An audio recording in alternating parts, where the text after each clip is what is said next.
Бюджет республики в кризисном 2020-м один из самых пострадавших по стране. В планах было поступление 279 миллиардов рублей. В итоге, по прогнозам, к концу года бюджет получит только 230 из них. Для сравнения, на эти деньги целый год могла бы прожить Тамбовская или Ивановская область. Снижение произошло по ряду ключевых отраслей промышленности. Коронакризис, падение цен на нефть плюс ограничение добычи черного золота пробили дыру в бюджете. За 7 месяцев этого года дефицит 34 миллиарда рублей. Уменьшение порядка составит около 49 миллиардов рублей. По нашему мнению, оставшиеся месяцы года должны быть посвящены исполнению утвержденных планов назначения, мобилизации дополнительных источников доходов, сокращению недоимки.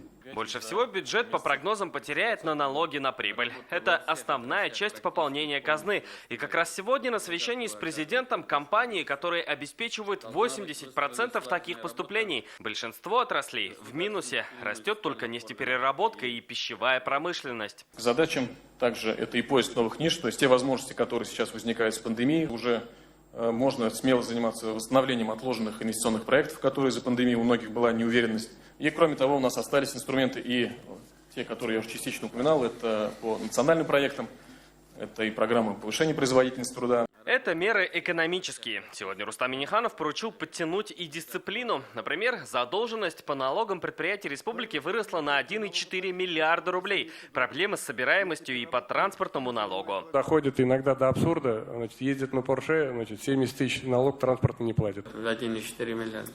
Это деньги, которые на наши дороги идут. Экономике республики должны помочь и федеральные программы. Татарстан в них один из самых активных участников. Первая мера поддержки индустриальных парков и промышленных технопарков.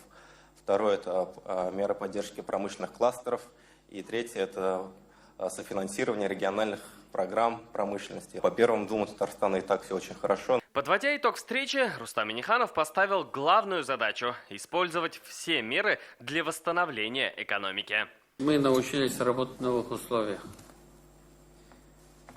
Самое важное – действовать вместе и единой командой. И сегодня президент отметил важность адресной поддержки татарстанцев предприятиями. В пример привел проект «Ярдам Енеше. Помощь рядом». Тогда смогли помочь 55 тысячам человек, оказавшимся в трудной финансовой ситуации. Салават Ухмадуллин, Марат Зайдуллин, ТНВ, Казань. Наша рука помощи вашему бизнесу. Антикризисные предложения. Телефон 843 5 705 100. Көтелмәгән кунак көттөреп кенә интернет челтәрләренә дә килеп җитте. Хәзер бу фильмның барлык серияларын ТНВ.ру сайтында карап була.